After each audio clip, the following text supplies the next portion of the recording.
Capítulo 18. Bloco velho, novos elementos. O agente me levou ao corredor de saída. No caminho disse não saber que eu estava ali. Pensou que eu estivesse recebido o meu alvará. Ele me levaria de volta para minha antiga cela no bloco 1. Fiquei aliviado. Sou conduzido na traseira da viatura, mas com um detalhe importante, sem algemas dessa vez. Chegando do bloco 1, me colocaram em um corral aberto para revista, olharam tudo e só não deixaram entrar as Terezas que eu usava para pendurar minha rede. Um dos chefes de plantão sugere que eu seja colocado. Coloca ele na cela 9 dos classificados. Meu coraçãozinho até tremeu. Tudo, meu Deus, eu vou trabalhar, vou ter uma cela, uma cama para mim. Aí, o meu polícia que se disse que era meu camarada, né? Disse assim, ó. Dos classificados, pois o preso parece ser gente boa. O outro agente lembra que, por estar preso pelo artigo 33, eu não posso trabalhar. Aí o meu benfeitor diz, não, ele é 33, ele não pode trabalhar não. Isso é um pau no cu, né, cara, esse cara, velho. Mas fica de ver com o chefe do pátio se poderia me classificar. Eu digo apenas que está tudo bem para mim. E estava mesmo. Oh, se estava. O agente não me manda pegar, o agente então me manda pegar minhas coisas e ir andando rumo à cela 11. Digo a ele que antes tinha ficado na cela 12. Ele responde que vai me colocar em uma cela mais vazia e que ela é tranquila. Agradeço e logo me vejo em frente à cela 11. Dentro dela, o pessoal fica em procedimento. Eu entro. A porta bate atrás de mim e escuto o cadeado ser trancado. Os presos se viram para me olhar. Vejo o João, meu vizinho de outrora, amigo do Sr. Elias. Dou um abraço nele, falo, ô João, reconheço o Gibi, o Gui, o Barrela, o Piauí e o Samambaia. Só não conhecia dali o Aroeira e o JJ. Cumprimento a todos os vizinhos da cela 12, que dá de fundos para nossa. Ficam felizes em me ver também. Eles fazem festa e querem saber por onde eu tinha estado. Não dá para botar a conversa em dia com todos já na chegada, mas me sinto como se estivesse viajado e agora voltasse para casa. Ô, desgraça, viu, cara? Como é que pode, né? Achar bom voltar para moradia. O seu Luiz, né, cara? O seu Luiz ali, um grande amigo, né, ó. Luiz, Guelete, BH fazem questão de me cumprimentar. O Gringo, o Chapolin, todos são receptivos à beça, sabe? Fico muito feliz com isso, né, gente? Foi boa a mudança. Depois das saudações iniciais, meus companheiros de cela contam que estavam fazendo faxina quando eu cheguei. Gibi me autoriza a pôr minhas coisas na sua cama e sentar ali até acabar. Os encarregados da vez são o Gui e o Aroeira. Quando termina, avalio as possibilidades de espaço para me ocupar. Minha melhor opção é debaixo do 21. E decido dormir ali. É até confortável, considerando o que se pode ter na maioria das vezes. Pelo menos dá para dormir deitado e de alguma privacidade, né? Porque você acaba ficando com metade do corpo dentro do buraco, né? E a outra metade fora, você deixa as pernas de fora, né? Só as pernas que ficam de fora. Antes de dormir, distribuo o cigarro entre os fumantes e deixo meu isqueiro à disposição. Caio no sono rapidamente. No dia seguinte já tem banho de sol, encontro muitos amigos no antigo pátio, que me cumprimentam chamando meu nome ou sinalizando com a cabeça. Não que ali seja um lugar bom, mas eu me sinto melhor. Ser reconhecido e ter amigos dá uma tranquilidade maior. Por isso me faço serviço por todos. Estou voltando de um lugar duro e sobreviver às dificuldades traz reconhecimento entre a malandragem, entendeu, gente? Nesse dia, não compro nada além de uma carteira de cigarros. Ainda tenho comigo R$100 e alguns alimentos. Estou suprido de sabonete e pasta de dentes. Tenho roupas suficientes e toalha. Estou satisfeito. Durante a minha primeira semana do retorno, estávamos apenas em 8 presos na cela, uma raridade. Já no segundo dia, fiz amizade com um Barrela, que deixou eu usar a sua jega para sentar. Inclusive me fez uma oferta por ela. Como seria isso? Perguntei. Barrela queria vender a jega toda por R$ 200 e se mudar para a jega do gibi. Achei que ainda não era necessário, pois tinha a catacumba. Disse a ele que era caro para mim e dormi mais uma noite no meu canto. Eu conversava bastante com os moradores da minha nova casa. Parecia que tudo ia bem. Barrela gostava muito de um carteado e, em meio a uma partida, refez sua proposta. Convidou para comprar meia jega, pagar só metade, compartilhar a cama até ele ir embora. E quando isso acontecesse, eu ficaria com a jega para mim. Barrela tinha sido preso por um caso de embriaguez ao volante, sua audiência estava marcada, ele iria embora em alguns dias. Enquanto discutíamos valores, o Gui, que dormia na praia com a Aroeira, disse que aquela era a jega da vez. Ou seja, quando o Barrela saísse, ele poderia ocupá-la sem pagar nada. Só que na lei da cadeia, se o dono da jega quiser dividi-la com alguém, isso se chama resgate. O inquilino paga metade da jega e passa a ser dono dela, caso o outro saia. Nessa hora, Barrela ficou nervoso com o Gui. Disse que se ele quisesse, venderia a jega sim, e todos da cela concordaram. Então continuei a negociar e comprar e fechamos meia jega por R$ 80. Dei o dinheiro a ele e passei a usufruir do meu direito. Na quarta noite, já dormi nela para ir tomando conta do que seria meu. Era uma das melhores camas da cela, porque ficava no térreo. Foi um bom negócio para mim. Tirando essa pequena discussão sobre a jega, minha primeira semana ali passou sem conflitos. Dava para tomar banhos longos, sem ninguém reclamar. E o boi era mantido sempre limpinho. No 10º dia após a minha chegada, o Gabriel veio para a cela. Era um preso inusitado, com boa aparência, um playboy longe da alta roda. Junto com seu tio, que ficou na cela 12, dando um golpe em um banco do Distrito Federal. O famoso artigo 171, crime de estelionato. Gabriel entrou, se aproximou e se organizou suas coisas em um canto. Acabou assumindo a catacumba na hora de dormir. No banho de sol seguinte, eu quis cortar o cabelo e fazer a barba.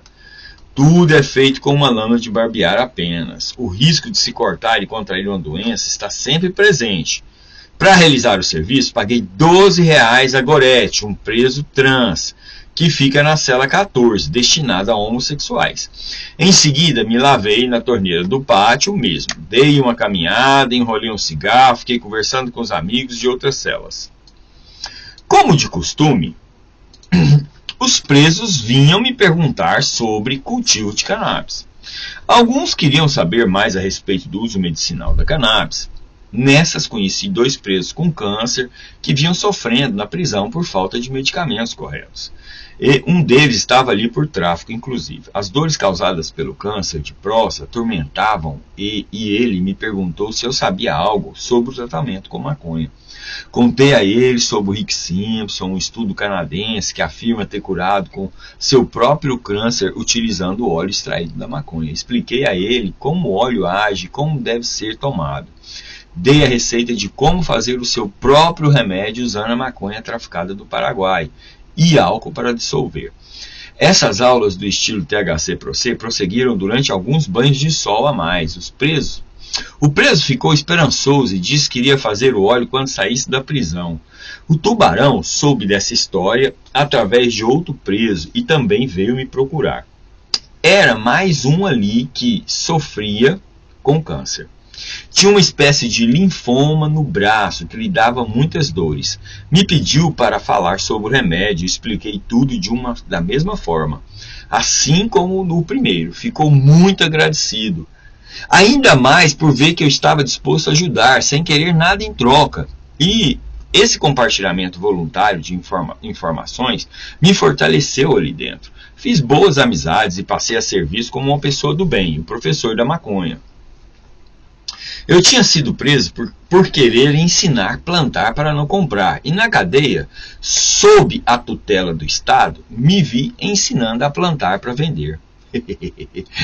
Tinha sempre os presos que me procuravam interessados em cultivar cannabis para fim comercial. maconha de melhor qualidade para vender, mais cara na boca de fumo, né?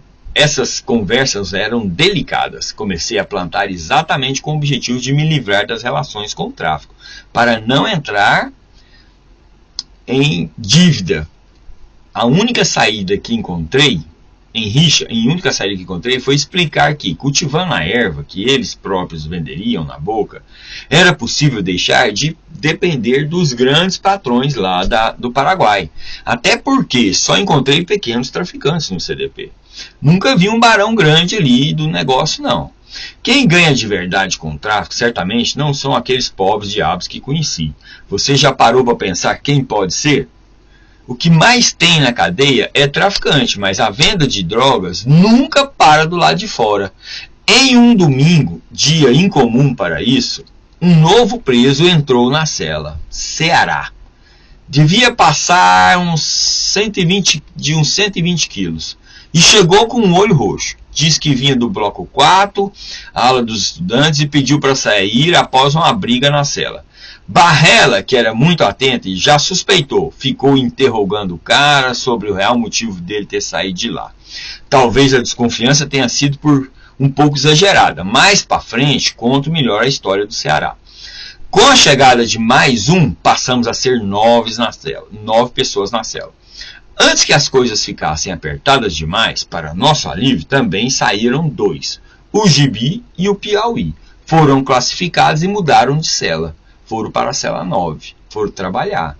O Gibi subiu para a cela do... O Gui subiu para a cela do Gibi e o Aroeiro ocupou a do Piauí. Na praia ficaram somente o Ceará e Gabriel e o Barrela, que dormia lá quando eu usava a jega. Mas essa ordem não duraria muito. Barrela estava de perseguição com o Aroeira. Um dia o Aroeira estava fazendo a faxina na cela e, por descuido, quebrou um gancho que mantinha a cortina do boi fechada. Para piorar, não consertou ou substituiu o suporte. Barrela achou aquilo um desaforo e teve início uma discussão.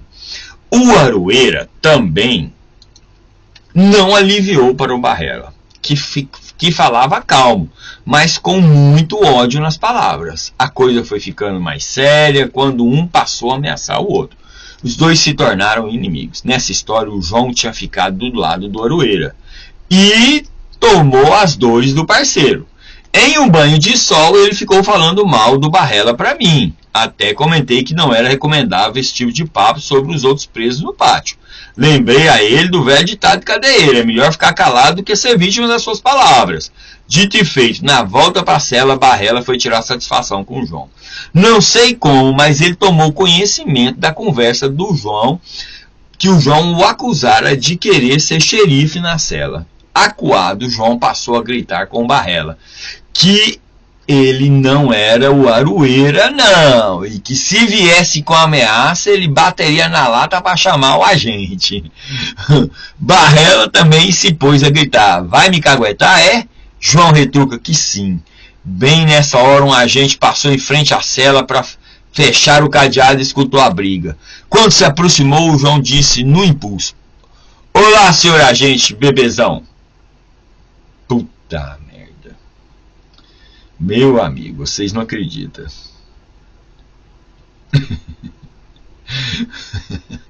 Olha o que ele fez. Entre nós, o agente chamava o cara pelo apelido. Mas nunca na presença dele, óbvio, né? Furioso, o agente questionou: o que foi? Preso?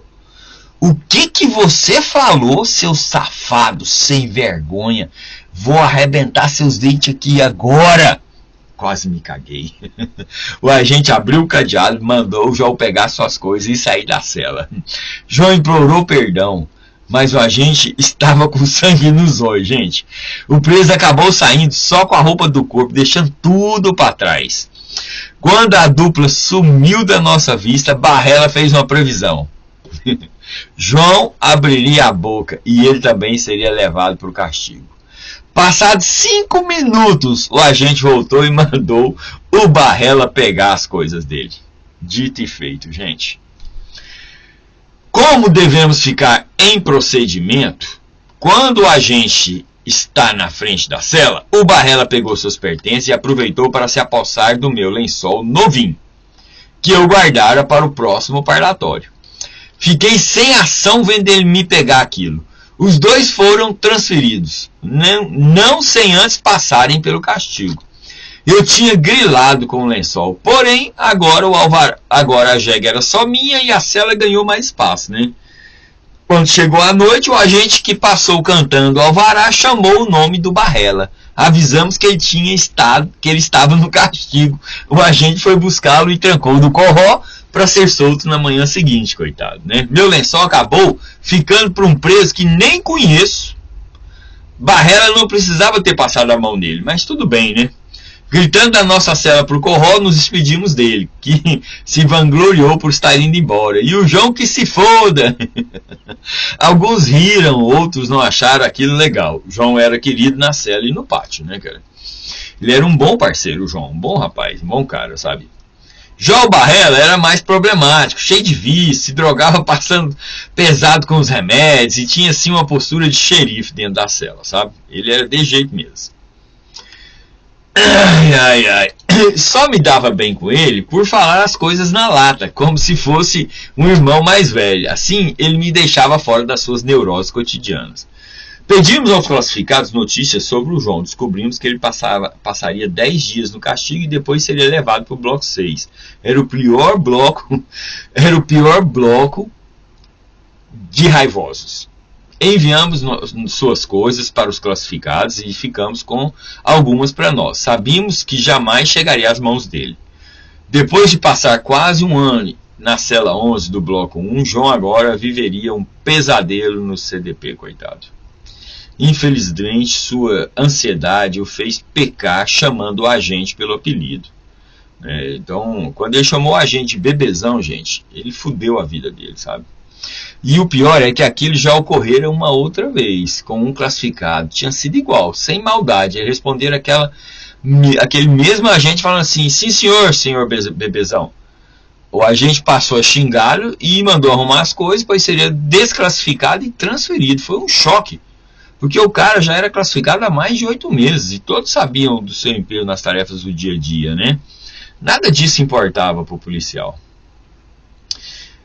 Levado para uma cela lotada, perdeu todos os benefícios de ser classificado. João bem que podia ter assimilado essa história e evitado o pior, né? Assim como tem presos e presos, tem agentes e agentes. Alguns atuam sem maldade de acordo com as normas da LEP. Outros criam regras próprias e cabe aos presos se enquadrarem nelas. Por sinal, no início de outubro, houve uma greve de agentes penitenciários. Não era mais possível receber advogados ou comparecer às audiências marcadas. Quando os agentes interrompem seu trabalho, o preso deixa de saber do seu processo e muitas vezes perde a chance de ser solto. Essa greve recebeu ainda o apoio da Polícia Civil. Então, os procedimentos que dependiam das ações dela também deixaram de acontecer. Foi um período de seca. Ficamos mais de 45 dias sem visitas. Faltando tudo, nos sentimos como os animais velhos abandonados. O sentimento geral ali dentro era de que quem deveria cuidar de nós tinha saído de férias. Não sei como não estourou uma rebelião. Mas eu tinha ficado de contar a história do Ceará, o preso que chegou em um domingo com o olho roxo. Quando estava em Fortaleza, sua vida era fumar crack. Mesmo tendo família, morava na rua. A irmã era casada com um holandês. Assim que Ceará conheceu o gringo, já roubou o dinheiro da sua mala. Nada menos que 3.600 euros. Trocou os euros por uma pichincha em reais, fumou tudo em pedra. Os parentes ficaram abismados, mas mesmo assim passaram um pano. Ceará então roubou o holandês mais uma vez, o marido da irmã dele. Tomou sua bicicleta trazida da Europa, vendeu e fumou tudo de novo. O holandês, gente fina, ainda quis ajudar, oferecendo moradia no seu país natal. Mas lá não tem crack. Ele holandês, ele pensou e recusou a oferta. Ceará roubava grades de janela e vendia no ferro velho, bem baratinho, tipo 15 reais por grade.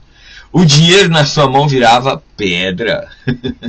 Alucinado, ele caminhava muitos quilômetros. Todas as noites andava de um lado para o outro na cidade.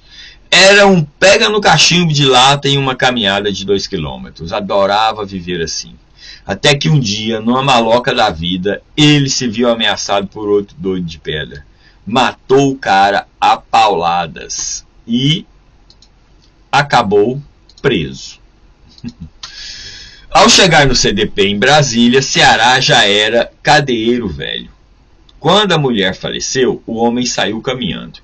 E, após cometer esses pequenos roubos, acabou tendo que fugir para não morrer. Ceará pegou sua bicicleta Monarch e se mandou de Fortaleza, só com a roupa do corpo, uma rede e alguns trocados, coisa de R$60. O destino final era Brasília. Olha bem, gente. O cara saiu de bicicleta de Fortaleza. Primeiro ele matou um cara, né? Primeiro ele matou o cara a paulada. Depois ele saiu de Fortaleza de bicicleta com R$60 no bolso. Saiu pedalando logo após o almoço. Quando encostava em uma nova cidade, dizia ser um andarilho errante a caminho da capital. Um coitado em busca de melhores condições de vida. Pedia a quem pudesse para lhe dar um prato de comida. Veio vindo de bondade em bondade, pedalando pelas estradas. Dormindo muitas noites na beira do caminho, tinha às vezes que achava dinheiro na rodovia, notas de 2, de 10, que caía do bolso de pessoas nos pau de arara, tinha vez que ganhava um trocado dos caminhoneiros, admirados com a coragem do ciclista, peregrino. Só que quando aparecia dinheiro, Ceará tratava logo de encontrar uma biqueira. Comprava crack, maconha e cachaça, sem esquecer do isqueiro e do tabaco de enrolar. Ai, ai. Em seguida, drogado e bêbado pela estrada, pedalava rumo a Brasília.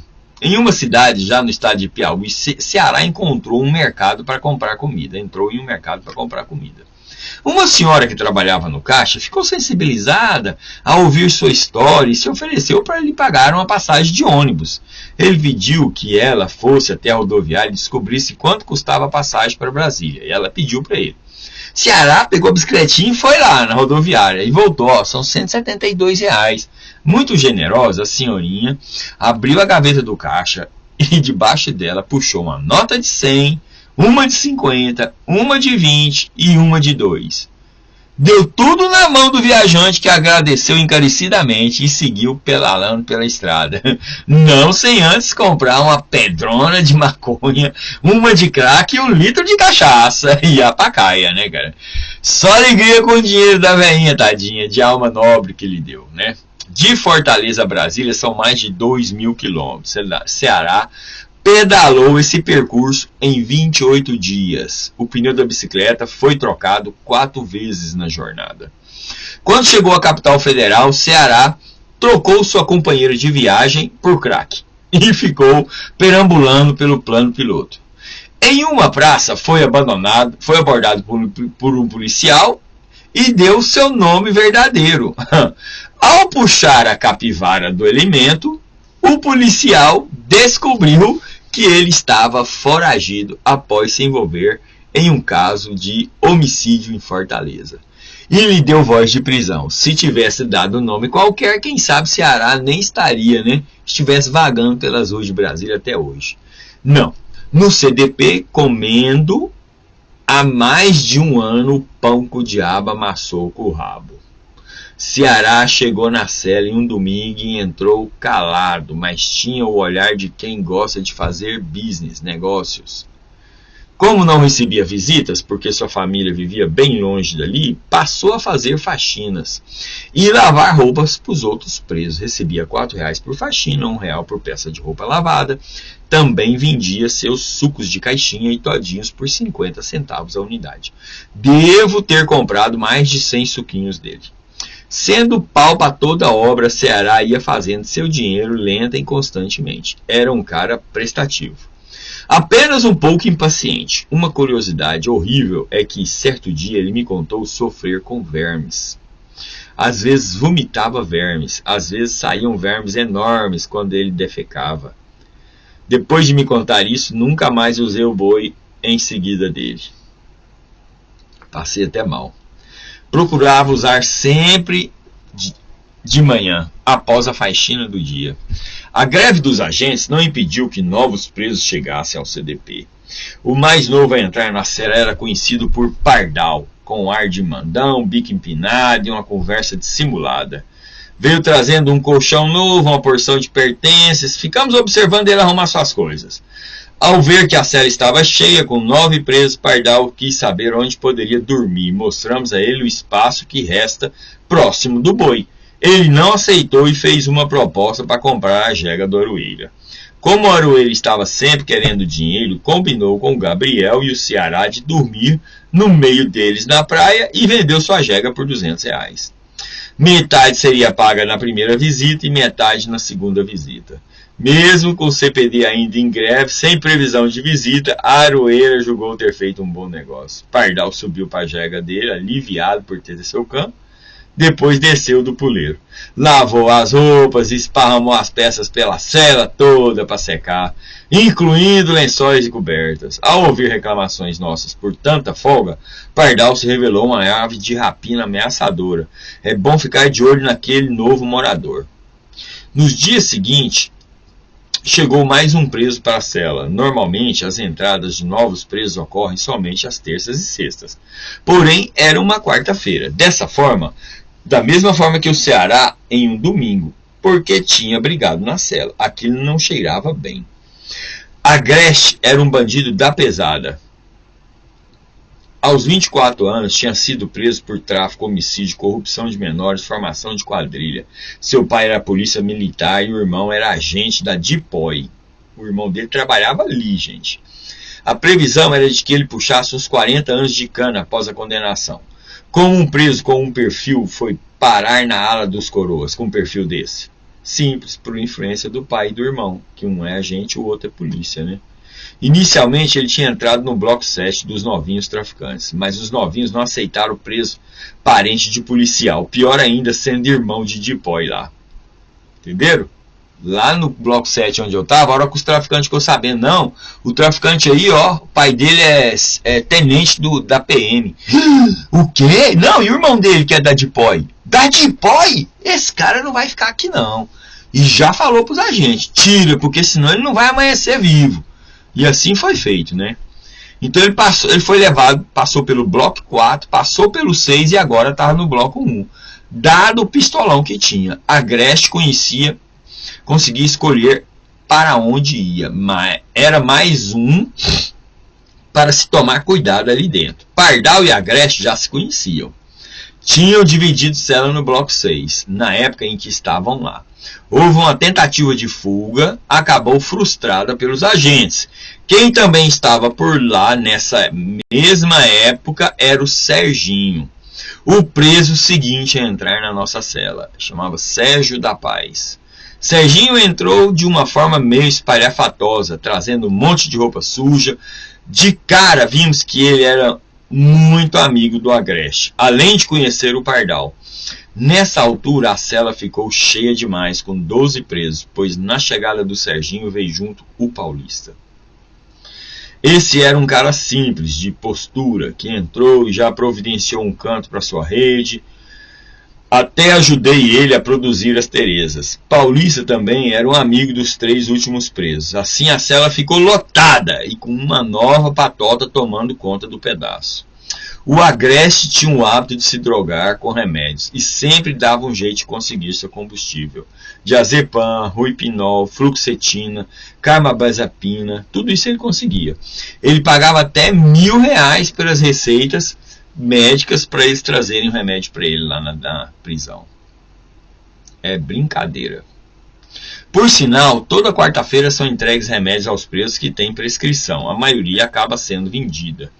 Plantar maconha é fichinha perto do tráfico de medicamentos que rola solto dentro da cadeia. E também na internet, diga-se, viu? Serginho costumava entrar na onda e chapar muito com a Agreste. Nessas foram fortalecendo a sua amizade. Ao mesmo tempo em que o Pardal foi se tornando quase um inimigo deles, já o Paulista era mais imparcial e se guiava apenas pela lei da cadeia.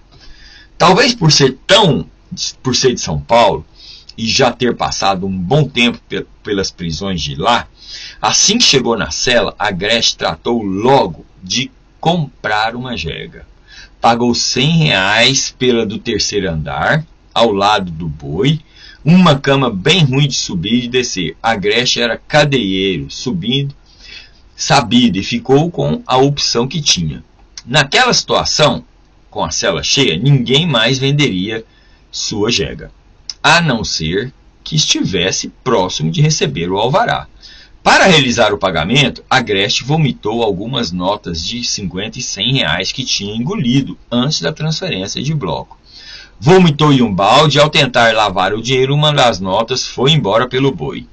Mesmo enfiando a mão ali no fundo, ele não conseguiu pegar. Uma cena deprimente e nojenta.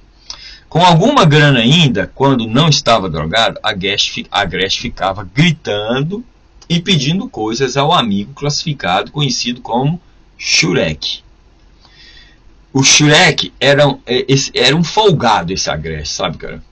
Ao descer da jega, muitas vezes ele caía sobre os presos que estavam na praia. Gabriel, que dormia na catacumba, era um alvo recorrente, sabe, que ele pisava nele.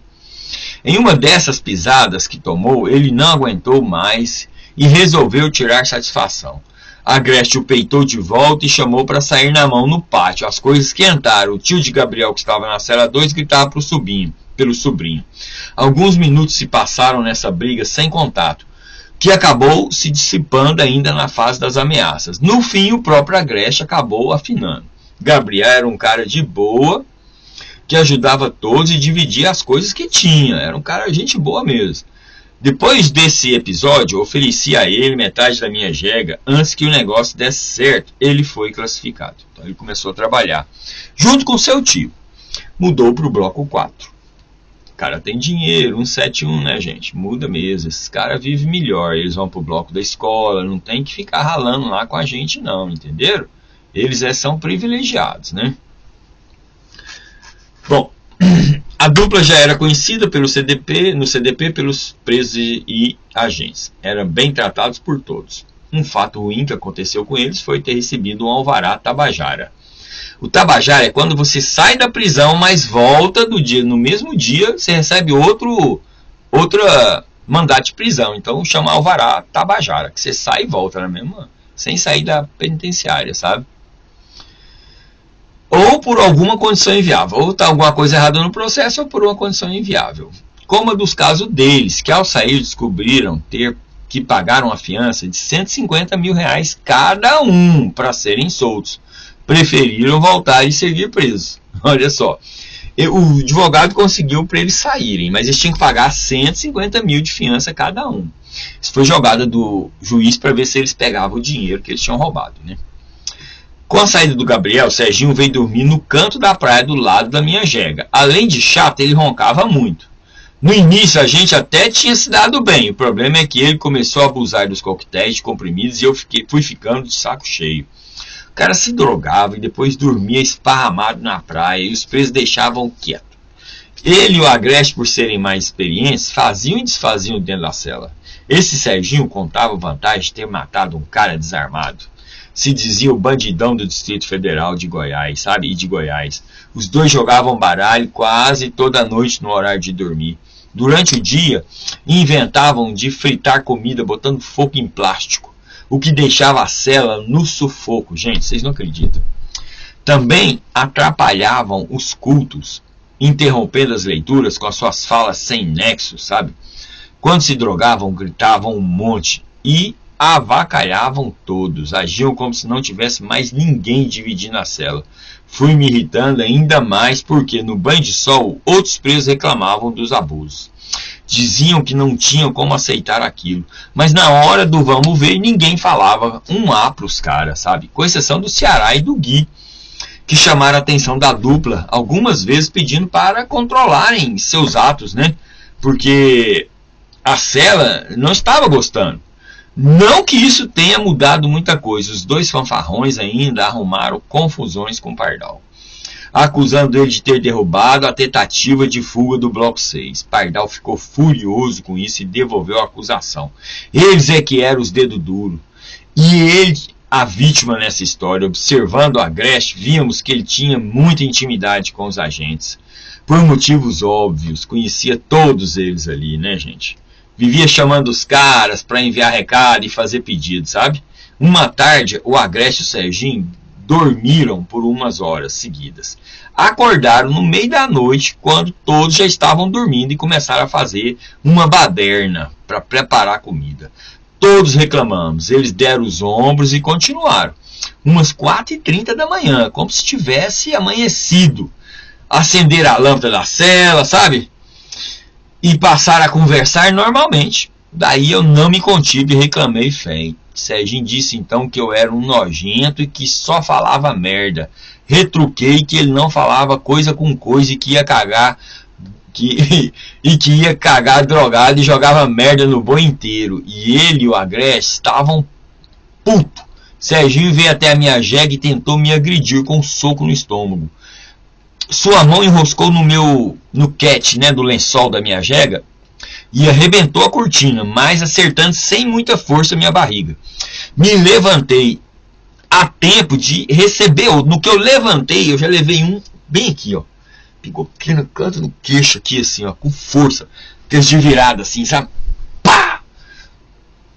A pancada me atingiu no pé do queixo, logo abaixo do ouvido. Reagi voando na garganta do pescoço dele, sabe? Apliquei um golpe garra de dragão na sua traqueia. E aí grudei nele e enfiei minha mão por trás aqui. O braço dele ficou por cima, não conseguia me atingir.